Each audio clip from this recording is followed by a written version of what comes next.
So, on your journey to a sustainably healthy relationship with food and body and self love and spirituality and all that wellness, good stuff, it's brought you here. You've heard about journaling.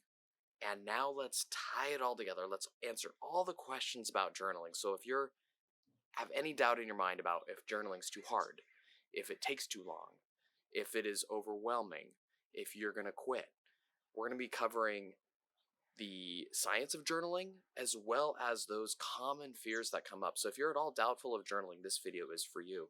Now, in the second video, that'll be next time, we're going to be covering how you might believe journaling works, but not for you. And that's the key to accountability, which is this really cool thing that I'm introducing. I don't think I've really seen it anywhere else, but that'll be next video. So that's for those doubts. But for this video, I really just want to narrow in on journaling. What is journaling? Where does it come from? What do you do?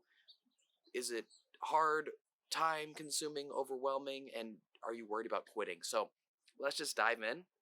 I'm Jared, and I have used journaling principles, mindfulness and accountability, as well as introspection on my journey the past 10 years, recovering from binge and emotional eating myself, yo-yo dieting, and gone on this journey of working at eating disorder centers, award-winning trainer, and now here I am today, having worked with dozens and dozens and dozens of people, working with these principles of journaling, bringing them to life, fleshing them out, and I'm so excited to just cover all of journaling in the next few minutes. Let's go through this quick, okay? So, what is journaling? Where did I get the idea? Where does it come from? Journaling comes from, I was struggling with a client one time. I had been an award-winning trainer for intuitive eating, and I could not get this client, to my best of my ability, to catch their cues. They would binge and they couldn't quite catch it. They were all about hunger. They were all about feeling their body. But when the moment came, they couldn't quite get it until they learned one simple guideline that I found while researching this very common struggle of food cravings, this impulse, this compulsiveness. And this research comes from cognitive behavioral therapy, which is the world's #1 most researched eating disorder scientific approach to binge eating disorder.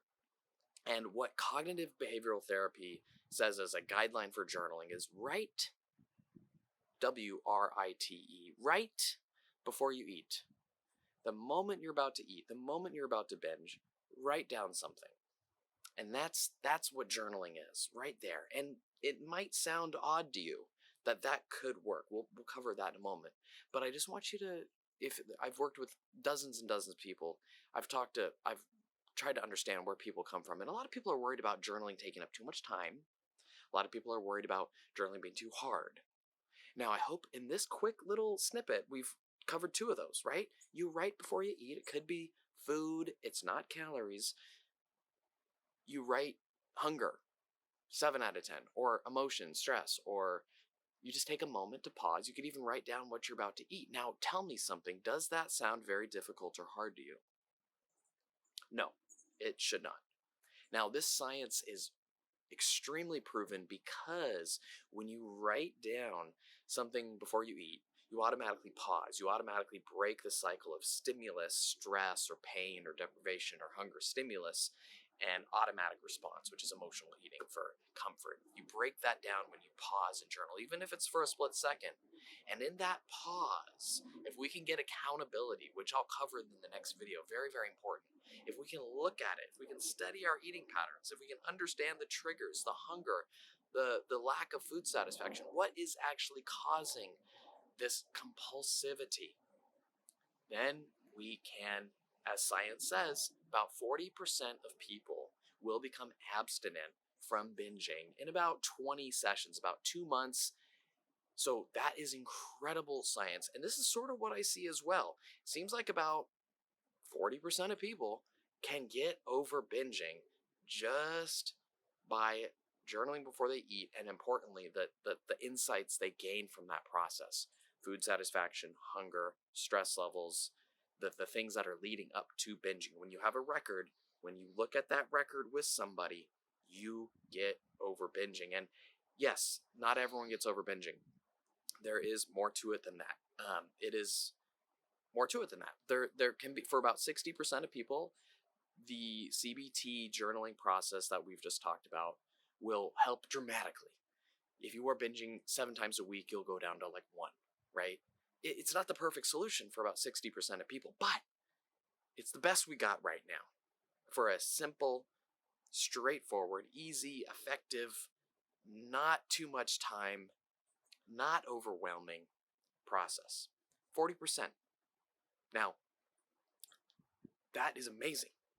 So that hopefully encapsulates journaling in a quick nutshell. This is not about going into trauma. This is not this overwhelming thing where you're looking at demons in the closet.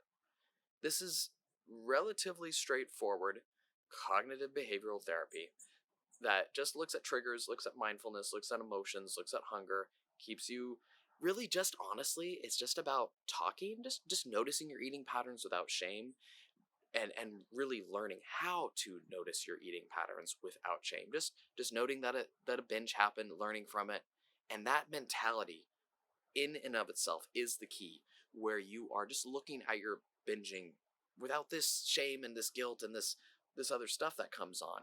And when the other stuff, these other thoughts about weight loss and calories and shame and stuff, that can go in the journal as well. Don't get me wrong. It's not like you just have to write something, a few words.